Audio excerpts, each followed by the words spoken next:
اب کوئی لوگ سوچتے ہیں ہم خوب ورد کریں گے، وظیفہ کریں گے، ہماری تنخواہ بڑھ جانا چاہیے. ارے بھائی تنخواہ نہیں بڑھتی، اللہ چاہے تو تنخواہ بھی بڑھوا دیتا ہے، لیکن برکت بڑھ جاتی ہے. اور برکت بڑی عظیم چیز ہے. برکت کو سمجھنا عام بات نہیں ہے. برکت جو ہے نا، آپ نے دیکھا ہوگا کسی کسی کی تنخواہ بہت کم ہوتی ہے، اس کے باوجود وہ مہمان نوازی بھی کرتے ہیں، صدقات بھی کرتے ہیں، خیرات بھی کرتے ہیں، اپنے رشتہ داروں کی مدد بھی کرتے ہیں، اور ان کا اس میں پورا ہوتا ہے. اور کسی کسی کی لاکھوں لاکھ تنخواہ رہتی ہے، اس کے بعد بھی رونا ہی روتے رہتے ہیں، کیا کرے برکت ہی نہیں ہے، کیا کرے پیسہ پڑتا ہی نہیں ہے، اتنا ہونے کے بعد بھی ادھاری مانگنا پڑتا ہے، قرض کرنا پڑتا ہے. یہ برکت کی بات ہے جو دکھتی نہیں ہے، ہوتی ہے. برکت ہوتی ہے. وہی کھانا بہت تھوڑا ہوتا ہے اور بہتوں کو پڑ جاتا ہے، اور وہی بہت سارا پکایا تھوڑوں کو بھی نہیں پڑتا. یہ برکت ہے. تو اب پہلا جو روزی رزق میں کو بڑھانے کا فارمولا تھا، وہ پہلا کیا ہے؟ تقوی. اللہ ہم سب کو اللہ سے ڈرنے والا بنا دے، تقوی والا بنا دے، ہمیشہ ہم وقت خوف کرنے والا بنا دے. اور دوسرا کیا ہے؟ پھر دوسرا فارمولا ہے روزی رزق کو بڑھانے کے لیے، وہ ہے استغفار کرنا. استغفر اللہ، استغفر اللہ. اب استغفر اللہ ربی من کل ذنب واتوب الیہ بولنے سے کیا رزق بڑھ جائے گا؟ اور پھر حرکتیں وہی رہے، حرام کما رہے، والدین کی نافرمانی کر رہے، مہمان آ رہے تو ناک منہ سے کوڑ رہے، اور اس کو مار رہے، اس پہ ظلم کر رہے، اس کو کرے، بعد میں استغفار کرے. استغفار کیا ایسی چابی مل گئی؟ گناہ کرتے جاؤ، توبہ کرتے جاؤ. یہ تو اللہ کی رحمت کا مذاق اڑانا ہے. استغفار کا مطلب گناہ ہو جاتے ہیں نا، گناہ میرے مولا ہو جاتے ہیں. ہم ہیں تو گناہوں کے پتلے، ہم بندے جو ہیں، اللہ تھوڑی ہے نا. ہم تو تیرے بندے ہیں، گناہوں کے پتلے ہیں. گناہ کتنا بھی بچتے ہیں. ہم ادھر سے جا رہے تھے، راستے میں کیچڑ تھا، بارش کا پانی تھا، بھرا ہوا تھا. ہمیں تو شوق نہیں تھا نا بارش کے پانی میں لتھڑ جانے کا، ڈوب جانے کا، اس میں پانی میں اپنے کپڑے خراب کرنے کا.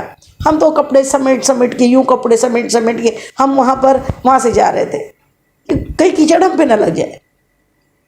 ادھر سے ایک شرارتی بچہ بائک لے کر آیا تیز، وہ پانی پہ سے گیا اور اس کے پورے چھینٹے ہمارے اوپر آ گئے. تو یہ ہمارا گناہ ہے کیا؟ ہم نے تو کرنا نہیں چاہا نا، لیکن کپڑے گندے ہو گئے. کیوں ہو گئے؟ کیونکہ ہم تو کرنا نہیں چاہتے تھے. ہم یہ موبائل دیکھنا نہیں چاہتے تھے، اتنے زیادہ ٹائم موبائل میں ویسٹ کرنا نہیں چاہتے تھے. شیطان آیا شرارتی، اس نے ہمیں بہکایا، اور بہکا کے بولا نہیں کرو، سب تو کرتے تم بھی کرو، سب دیکھتے تم بھی دیکھو، اپنا اتنا وقت تم اسی میں ویسٹ کر دو، تم برباد ہو جاؤ اسی میں. اور اس نے بہکا دیا. اب ہم بھی اس کی اس میں بہک گئے. اور کیا کیا؟ ہم نے اپنا 1 گھنٹہ آدھا گھنٹہ اس میں ویسٹ کر دیا. پھر ہوش آیا تو پھر یا اللہ معاف کر دے. یا اللہ کیا کرے؟ یا اللہ معاف فرما، یا اللہ معاف فرما، یا اللہ معاف فرما. پھر اندر سے دل گلٹ کمپلیکس کے ساتھ کہ اللہ میں سے غلطی ہو گئی، مولا گناہ ہو گیا، یہ گناہ ہو گیا، کسی کو جھڑک دیا، گناہ ہو گیا، جان بوجھ کے نہیں جھڑکا تھا، کچھ موڈ تھا، اچانک کیا منو کیا ہوا اور ہو گیا. تو پہلے اس سے بھی معافی مانگے جس کو جھڑکا. بندے کے حق میں اگر غلطیاں ہیں تو پہلے اس سے معافی مانگے، تب اللہ معاف کرے گا. اور پھر اللہ سے توبہ کرے، مولا معاف کر دے، مولا معاف کر دے، استغفر اللہ، مولا معاف کر دے، استغفر اللہ، مولا معاف کر دے. اور دن بھر میں میرے آقا فرماتے ہیں جو معصوم ہے، اللہ کے محبوب ہے، رحمت للعالمین ہے، ہم کو ہماری آپ کی سب کی شفاعت کرانے والے، وہ میرے آقا دن بھر میں 70 مرتبہ آقا فرماتے ہیں، میں دن بھر میں 70 مرتبہ، ایک روایت میں 100 مرتبہ اللہ کے سامنے استغفار پڑھتا ہوں، استغفار کرتا ہوں، اللہ سے توبہ کرتا ہوں. جو معصوم ہے ان کا یہ حال ہے کہ وہ اللہ سے توبہ کر رہے ہیں، استغفار پڑھ رہے ہیں. ہم تو گناہوں سے سر سے پاؤں تک، سرتا پا قدم ہم گناہوں سے بھرے ہوئے، لتھڑے ہوئے ہیں. ہمارا اعضا گنہگار ہے، اس کے باوجود ہم منع میں ہم کو توبہ نہیں ہوتی. اللہ کی مخلوق کے بارے میں غلطیاں کرتے تو اس سے معافی نہیں مانگتے، والدین کے حق میں خطا کرتے تو معافی نہیں مانگتے، پڑوسیوں کا دل دکھاتے تو معافی نہیں مانگتے، بھائی بہنوں کا دل دکھاتے تو معافی نہیں مانگتے، اور پھر اسی میں رہتے ہیں میں صحیح ہوں. ایسا نہیں ہوتا ہے. استغفار کا مطلب ہوتا ہے گناہ ہو جاتے ہیں، گناہ ہو جاتے ہیں، کیے نہیں جاتے، کیچڑ لگ جاتا ہے، لگایا نہیں جاتا، اور کیچڑ لگ جاتا ہے تو دھویا جاتا ہے، اور گناہ ہو جاتے ہیں نا تو رویا جاتا ہے۔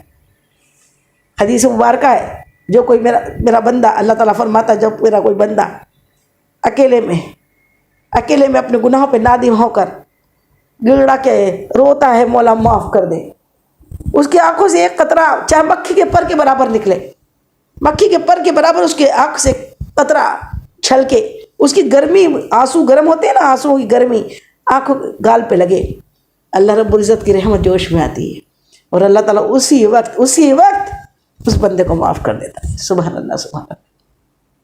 کتنا کریم ہے وہ، کتنا رحیم ہے وہ، اے بد نصیب بندے تجھ کو خبر نہیں ہے، کر لے گناہ سے توبہ وہ تجھ کو بخش دے گا، قرآن میں لکھا ہے اللہ بہت بڑا ہے، اللہ بہت بڑا ہے، اللہ بہت بڑا ہے، ارشاد مصطفیٰ ہے اللہ بہت بڑا ہے۔ سبحان اللہ، سبحان اللہ۔ بے شک میرا رب بہت قریب ہے، اور بڑے جلدی مان جاتا ہے، بڑے جلدی مان جاتا ہے، بڑے جلدی مان جاتا ہے۔ کوئی پوچھے نا اللہ کیسا مان جاتا ہے، ذرا اکیلے میں رو کے دیکھو اللہ مان جاتا ہے، بڑوں کی خدمت کر کے دیکھو اللہ مان جاتا ہے، حلال کمائی کماؤ اللہ مان جاتا ہے، پڑوسیوں کا حق سمجھو اللہ مان جاتا ہے، اپنے بچوں کی اچھی تربیت کرو اللہ مان جاتا ہے، نمازوں میں کھڑے ہو کے، تہجد میں کھڑے ہو کے لمبی لمبی قرات کرو اللہ مان جاتا ہے، اللہ مان جاتا ہے، اللہ مان جاتا ہے، اللہ بڑا قریب ہے، بڑا قریب ہے۔ تو یہ پورے پوائنٹس، پہلا کیا تھا؟ تقویٰ، دوسرا استغفار۔ استغفار کا طریقہ سمجھ گئے سب لوگ؟ گناہ کر کر کے استغفار نہیں کرنا، گناہ ہو جاتا ہے اور ہو گیا پھر توبہ کرنا، اکیلے میں رونا، گڑگڑانا، مولا معاف کر دے، ایسا استغفار پڑھے، اور دن بھر میں کم سے کم روز 100 مرتبہ، صبح 100 مرتبہ، شام استغفار بھی پڑھا کرے۔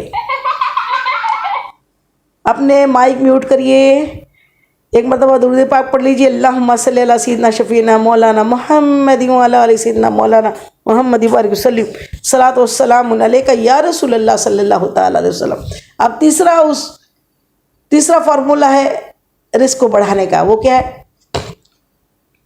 تیسرا فارمولہ ہے توکل، اللہ پہ توکل کرنا۔ بسم اللہ توکلت علی اللہ لا حول ولا قوت الا باللہ العلی العظیم۔ اللہ پہ توکل ہو، اللہ پہ بھروسہ ہو کہ اللہ رزاق ہے، وہ رزق دینے والا ہے۔ تو اللہ پہ اگر جس کو توکل ہوتا ہے نا، اللہ اس کو مایوس نہیں کرتا، وہ اس کے ذمے اس کا آ جاتا ہے۔ اور میرا رب تو وہ ہے نا، میرا آپ کا، ہم سب کا رب وہ ہے نا جو بڑے بڑے جانوروں کو، ویل مچھلی ٹنوں گوشت کھاتی ہے ایک ٹائم میں، ہم آدھا کلو گوشت، 1 کلو گوشت کے لیے اتنا پریشان ہوتے ہیں، تھوڑی سی روزی کے لیے ہم اتنے پریشان ہیں۔ اللہ تو وہ ہے جو پتھر میں کیڑے کو بھی رزق دیتا ہے، سمندر کے بے حساب مچھلیوں کو رزق دیتا ہے، دریاؤں میں اور تمام جنگلوں میں اللہ تعالیٰ تمام جانوروں کو، تمام حیوانات کو، تمام کو اللہ تعالیٰ رزق دینے والا، رزق دے رہا ہے۔ سبحان اللہ، سبحان اللہ۔ اس کے خزانے میں کمی نہیں ہے، اس پہ توکل پورا ہو۔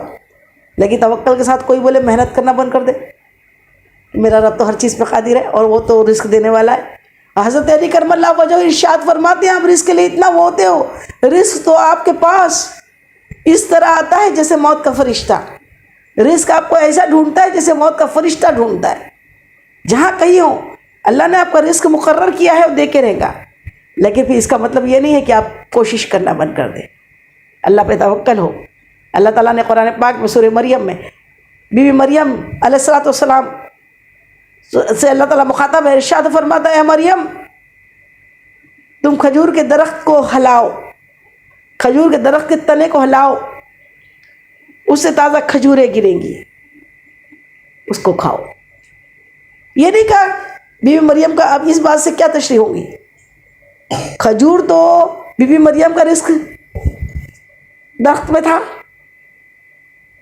اپنے آپ گر جاتی، اللہ گرا سکتا ہے، ہر چیز پہ قادر ہے وہ، لیکن اللہ حکم دے رہا ہے، اے مریم درخت کو ہلاؤ، اے مریم درخت کے تنے کو ہلاؤ، تب کھجوریں گریں گی، اگر نہیں ہلاتی تو کھجوریں وہیں رہتی نا۔ ایسے رزق سب کا مقرر ہے، لیکن کوشش کرنی پڑے گی، کوئی سوچے کہ بس میرا رب تو مجھے بھیج دیں گا. ایسی ایک شخص تھا, ایسی تقریر سنی اور اس کو لگا کہ اللہ تعالیٰ تو ہر چیز پر قادر ہے, پتھر میں کیڑے کو کھلاتا ہے, دریاؤں میں مچھلیوں کو کھلاتا ہے, ہر کسی کو رزق, پوری مخلوق کو رزق دیتا ہے, تو پھر میں کیوں روزی کمانے کے لیے جاؤں. اس کی بیوی نے کہا جاؤ باہر جاؤ, یہاں روزی نہیں مل رہی ہے, باہر پردیس جا کر روزی تلاش کرو. لیکن ہوا یہ کہ وہ تب اس کو معلوم نہیں تھا, وہ تو روزی تلاش کرنے کے لیے نکلا, بڑے مشکل سے نکلا تھا, بہت ایدی علال تھا, نکلا. اور راستے میں ایسے راستے نہیں تھے, اس زمانے میں ایسا سفر نہیں ہوتا تھا, تو وہ پیدل کسی سواری اس سے وہ جنگل کے راستے سے اپنی منزل پہ جا رہا تھا. راستے میں اچانک شیر کی آواز آئی, تو وہ کیا ہوا, درخت پہ چڑھ کے بیٹھ گیا, چپ چاپ دبک گیا. شیر آیا کر کے, شیر آیا تو اس نے کیا کیا, اس نے چپ چاپ وہ وہاں کا نظارہ دیکھتا رہا شیر کیا کرتا ہے. تو دیکھا کیا کہ شیر نے ایک بڑا جانور کا شکار کیا تھا, اور اسی درخت کے نیچے اس نے اس شکار کو رکھا اور شکار کو پکڑ کے لایا, اور اس نے جی بھر کے خون پیا, گوشت کھایا, اور پھر وہ باقی کا شکار چھوڑ کر, گوشت چھوڑ کر چلے گیا.